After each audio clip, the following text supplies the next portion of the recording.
going on, everyone? Welcome back to my channel. Now that Texas Chainsaw Massacre is out and I've reviewed all 9 movies, it's time to rank all 9 Texas Chainsaw Massacre films from worst to best. So let me know in the comments what your ranking of the Texas Chainsaw Massacre movies were. As always, this is just my list and not a definitive ranking. Also, make sure to hit that thumbs up button if you like these ranking videos, as it helps me out immensely by getting my content out there. And if you're new here, I hope you consider hitting that subscribe button so you can stay up to date with more movie related content like reviews and rankings on a near daily basis. But let's not waste any more time, and let's jump into the list. In last place is Texas Chainsaw, also known as Texas Chainsaw 3D, which actually got ahead of the trend of making direct sequels to the original movie in a franchise and ignoring the events of the other films that came after it. The only reason this didn't catch on sooner was due to the fact that it's just terribly written. For one thing, the film has a glaring plot hole where you have 25-year-old Alexandra Daddario play a character who clearly looks like she's also in her 20s, hangs out with other people who are also clearly in their 20s, but we're then told she was born in the 70s and is the long-lost cousin of Leatherface, with this taking place in 2012, making her about 40 years old or so, which makes no sense whatsoever. But even if you look past that and just go with it, the film's still riddled with problems of who it chooses to make sympathetic. It makes most of the protagonists out to be terrible people, and in a bizarre twist in its attempt on expanding Leatherface's character and backstory, it also tries to make him sympathetic, with our lead even openly embracing that, even though he just tried to murder her and he also killed all of her friends not too long before that. And to me, that just felt a bit gross. While there can be something compelling regarding why Leatherface is the way he is, the film tries framing what happened to him and his family, all a group of murderers by the way, as if they're actually misunderstood victims. And to me, that just did not sit right at all. Though, this does contain my absolute favorite line in all of these movies. Do your thing, cuz. Just cinema at its finest. At number 8 is the Texas Chainsaw Massacre: The Next Generation, the last film in the original run of movies that also acts as an early starring vehicle for both Matthew McConaughey and Renee Zellweger. Now, of all these movies, despite not getting the dead last spot, this is actually the one I'd say is the most poorly made of them all, only getting saved by Texas Chainsaw's attempts at making Leatherface feel sympathetic. But to not go on a tangent, this is easily the worst acted of them all. Everyone's performance is just straight up bad, besides Matthew McConaughey, who goes completely all out in an absolutely wild, over-the-top performance as our main villain. And whenever he's the focus, it's actually pretty fun for what it is, and you can kind of enjoy this in a so bad it's good way. Though whenever he's not the focus, it's a hot mess. In addition to the performances, it has some of the most bizarre plot twists and character choices I've seen in any of these movies, including most notably a reveal that the villains are actually under the orders of this secret Illuminati-like group. And not only is it just a laughably bad twist for how casually it's brought up, but what makes it funnier is how the film does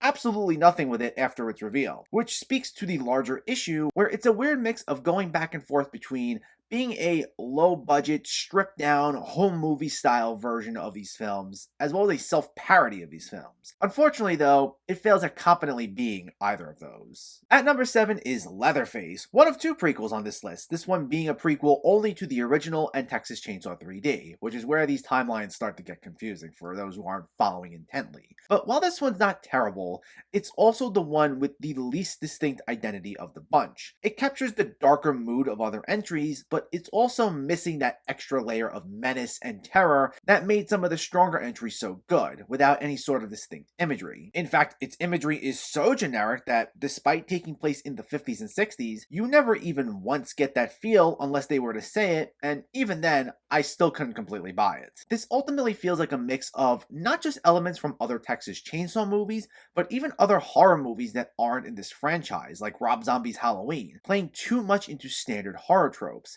So it feels a bit too predictable as well as emotionally hollow. While there are some good performances here, mainly from Lily Taylor, it mainly just feels like a generic run-of-the-mill horror movie that just so happens to have Leatherface's name in the title. At number 6 is Leatherface: The Texas Chainsaw Massacre 3, probably one of the more forgotten entries in the series, and honestly, it's not exactly hard to see why. While not a terrible movie, similar to the other film on this list named Leatherface, this is another one where it feels like a generic slasher movie that just so happens to be called the Texas Chainsaw Massacre. Despite coming back to a more serious tone after the comedic second movie, it still lacks a lot of the shocking brutality or that grimy sense of dread that was a major part of the first movie. Plus, it repeatedly takes you out of the moment by its poor acting and clunky line delivery. There are some saving graces though, in particular Ken Foree and Viggo Mortensen, and when Leatherface does show up, while it's not brutal, it does have something of a sense of fun, even if it's still lacking the bite that makes these movies so memorable. Ultimately, it provides some mindless entertainment as a watchable enough film,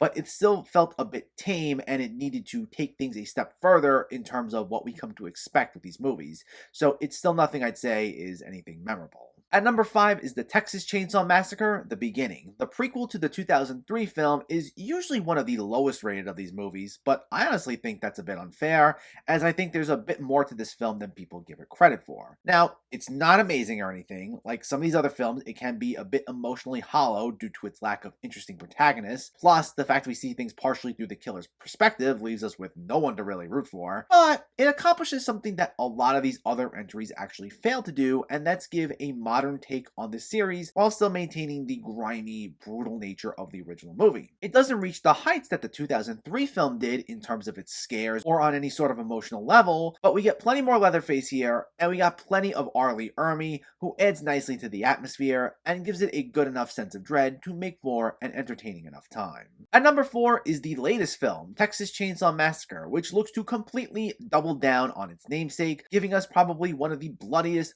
goriest movies in this entire franchise.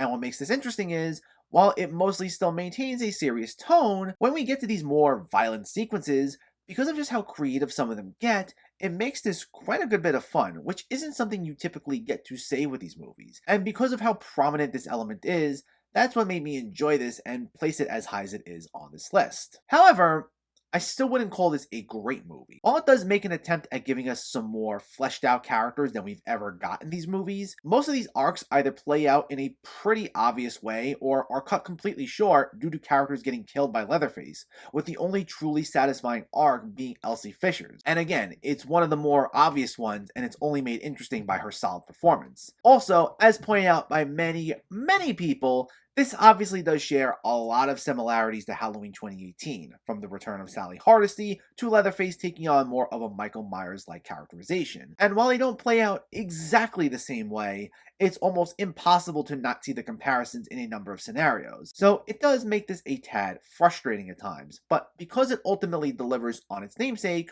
I still found it a decent enough watch. At number 3 is the Texas Chainsaw Massacre 2, by far the biggest departure of all the films in this franchise, as this is the only one played completely as a horror comedy. While you have stakes and it does feature the Sawyer family once again taunting and killing people, a lot of it's played for laughs, with a lot of splatter humor and ridiculous over-the-top screaming and yelling. Even Leatherface himself goes from a hulking, menacing presence to being just more of a bumbling grunt, and for some, that will make or break this movie for them. Some people who prefer the griminess of the original movie will absolutely not be on board with this, while there are others who love this film and view it as a cult classic. For me, I fall closer to the latter. I don't love this movie, as I don't find every attempt at comedy to land that well, and I do think there are some pacing issues, but I think it works for the most part. I think this is a fun movie, which, as I've said, isn't something you get to say all too often in this particular franchise. Plus, I like the personality of all these characters, and I especially enjoyed Bill Moseley as Leatherface's brother Chop Top, who is easily one of the most memorable villains in this franchise that isn't Leatherface himself. While it's far from a perfect movie,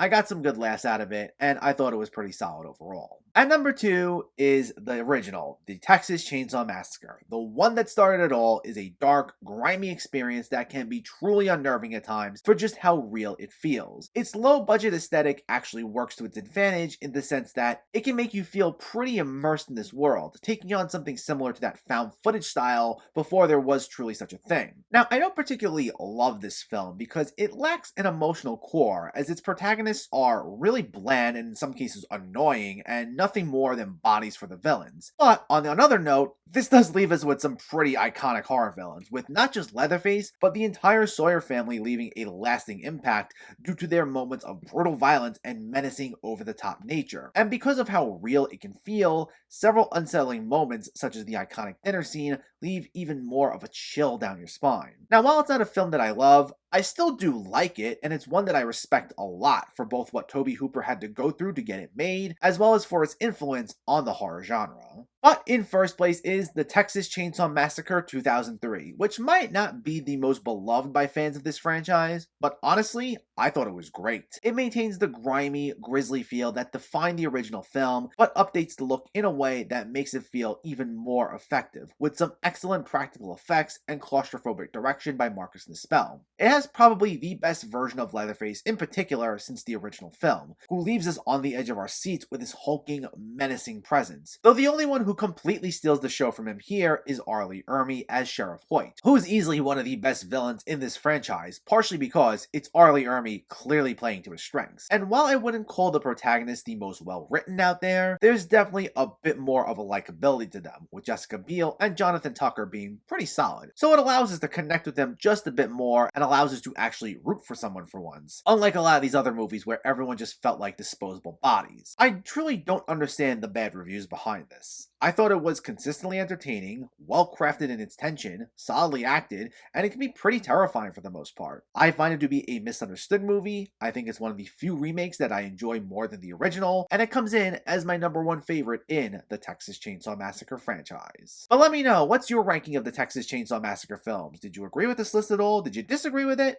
Let me know in the comments below so we can discuss. Also, if you enjoyed this video, please give it a like and share it. And for more movie reviews and film discussion, please make sure to hit that subscribe button to stay updated. Thanks for watching, everyone, and keep having fun with film.